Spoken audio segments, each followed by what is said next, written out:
Different type of groups, groupoid, monoid, semi circle, Abelian, ये सब हो चुका है फर्स्ट एंड सेकंड लेक्चर में। सेकंड लेक्चर में कुछ एग्जांपल और थ्योरम हो गई है, दो थ्योरम हो चुकी है, तीसरा पढ़ना है। तीसरी थ्योरम है यूनिकनेस ऑफ आइडेंटिटी एलिमेंट। इसका कहना है कि किसी ग्रुप में जो आइडेंटिटी एलिमेंट होता है वो क्या होता है, यूनिक होता है। ठीक है, लिख सकते हैं identity element in any group is unique. ठीक, कोई भी ऑपरेशन हो सबके लिए जो भी कोई ना कोई आइडेंटिटी तो होगा, क्योंकि ग्रुप है ना। ग्रुप है तो चारों नियम फॉलो करेगा, क्लोजर, एसोसिएटिव, आइडेंटिटी, इनवर्स, है ना, तो चारों फॉलो करेगा। आइडेंटिटी का मतलब है, आइडेंटिटी एक्सियम का मतलब है कि उस ग्रुप में उस ऑपरेशन के रिगार्डिंग आइडेंटिटी एलिमेंट होना चाहिए। जैसे प्लस के रिगार्डिंग 0 होता है, डॉट के रिगार्डिंग 1 होता है ना। तो जो आइडेंटिटी एलिमेंट होगा वो यूनिक होगा, दो नहीं हो सकते या एक से अधिक नहीं हो सकते, ये प्रूव करना है। प्रूफ देखो,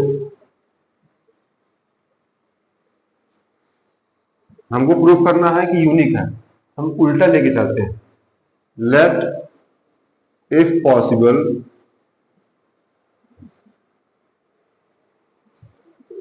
देयर एग्जिस्ट टू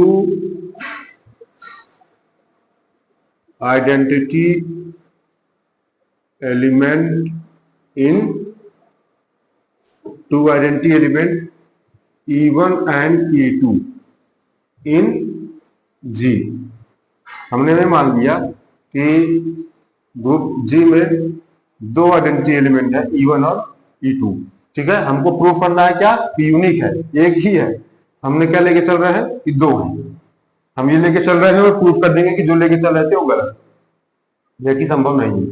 ठीक, तो एक केस देखो ये बनता है, जब दो है अपन मान ले सकते हैं कि इफ E1 जो है क्या हो, आइडेंटिटी हो। If E1 is the identity element.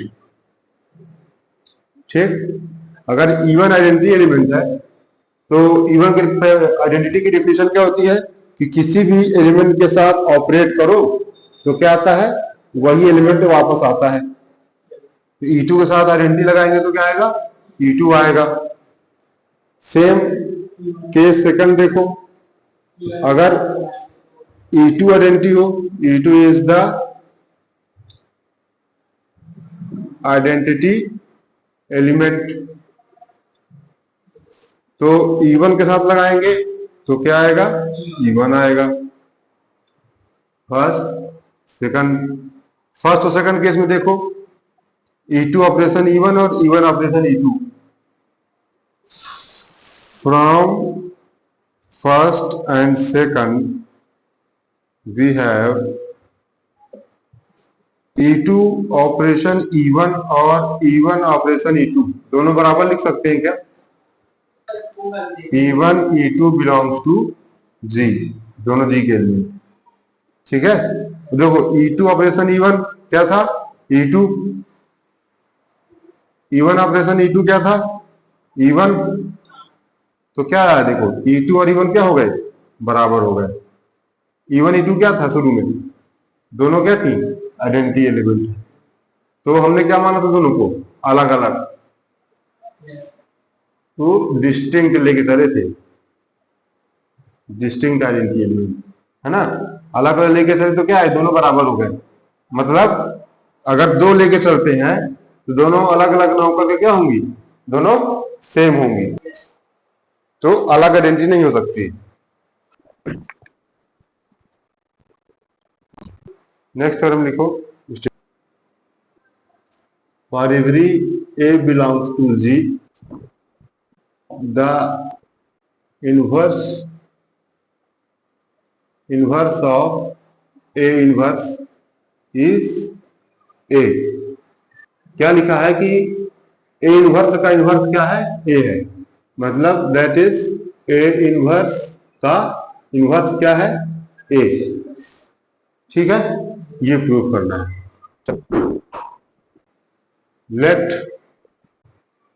E be the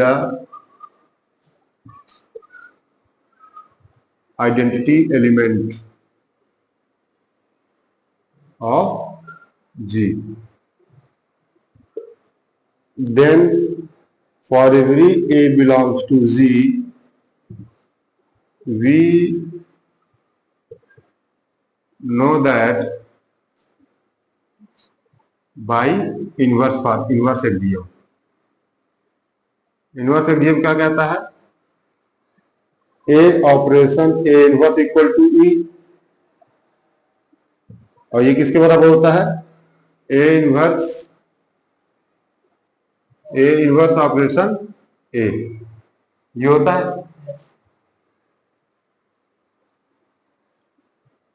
again since, देखो ए कहां है? जी में, तो ए का इनवर्स कहां है? जी में। ए कहां है? जी में, तो उसका इनवर्स कहां होगा? जी में। ये ग्रुप की डिफिनेशन है। अब अगर ये मान के चलो कि ए इनवर्स एक एलिमेंट है, इसको छोड़ो, ए इनवर्स जी में है, इसका एक एलिमेंट कहलाएगा। अब तुम जानते हो कि ग्रुप के सभी एलिमेंट्स का इनवर्स ग्रुप में ही होता है, तो ये जब ये एक एलिमेंट है तो इसका इनवर्स भी तो कहां होगा? ये इसका इनवर्स कहलाएगा। ए इनवर्स का इनवर्स किसका होगा? ए इनवर्स का, है ना? अरे बस समझ में, ए जी में था तो ए का इनवर्स हुआ जी में। अब ये इसके लिए एलिमेंट है, तो इसका भी इनवर्स कहां होगा? जी में। चलो फिर लगाओ definition by definition of inverse axiom. ये इनवर्स है, जैसे यहां पे लगाया था ना, ए ऑपरेशन ए इनवर्स, यहां पे एलिमेंट में रहेगा ये A inverse operation A inverse का इनवर्स, ये एलिमेंट है, इसका इनवर्स ये है, तो क्या आएगा? आइडेंटिटी। या कि इसको ऐसे भी लिख सकते हो कि ए इनवर्स का इनवर्स ऑपरेशन ए इनवर्स, है ना? फर्स्ट और सेकंड से देखो, ये बराबर है, ये दोनों बराबर है कि इधर ये दोनों बराबर है ई के, तो इसको ऐसे लिख सकते हैं क्या? ये जो है इसके बराबर दिखा सकते हैं क्या? ये भी के बराबर है, ये भी के बराबर है, तो क्या लिख सकते हैं? देखो, from first and second we have what we have a operation A inverse would be equal to a inverse का इनवर्स ऑपरेशन ए इनवर्स। कैंसिलेशन लॉ पढ़ चुके हो, राइट टर्म दोनों के सेम है, राइट कैंसिलेशन लॉ लगेगा, हट जाएंगे, क्या बचेगा? ए इक्वल टू ए इनवर्स का इनवर्स। क्या हमको यही प्रूफ करना था क्या? है ना? रीजन क्या लिख दोगे? By right cancellation law.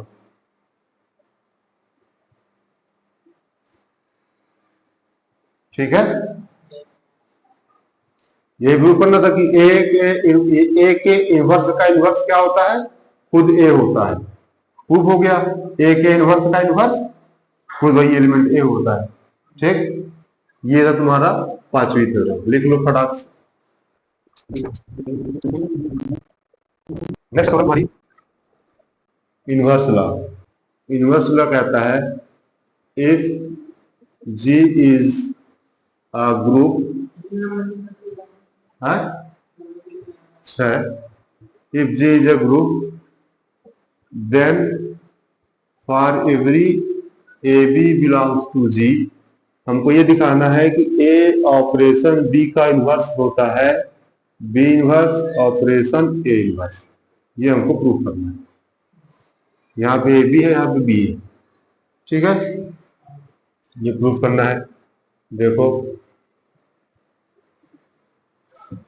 Late G be a group, ठीक, जी एक ग्रुप है और and a b belongs to G, a और बी जी में है, तो it implies a inverse and b inverse also will belongs to G, ठीक है।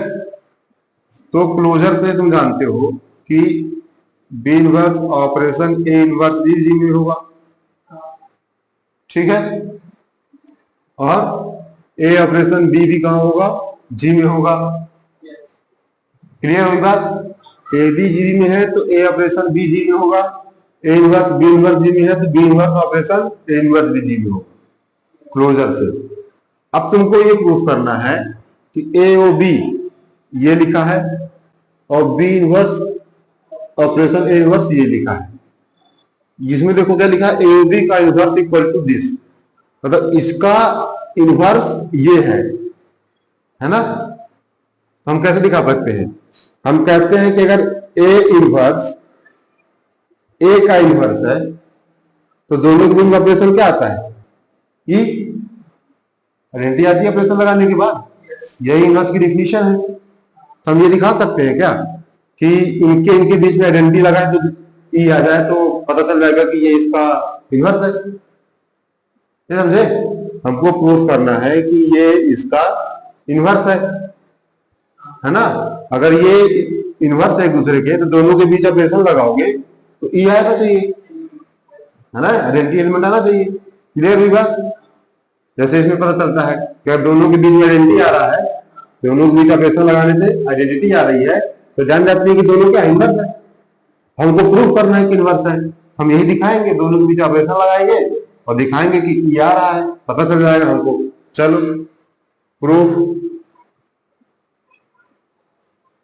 To show that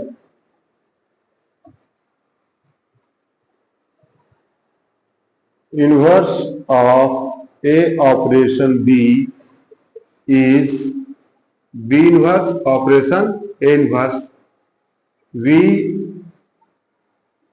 need to use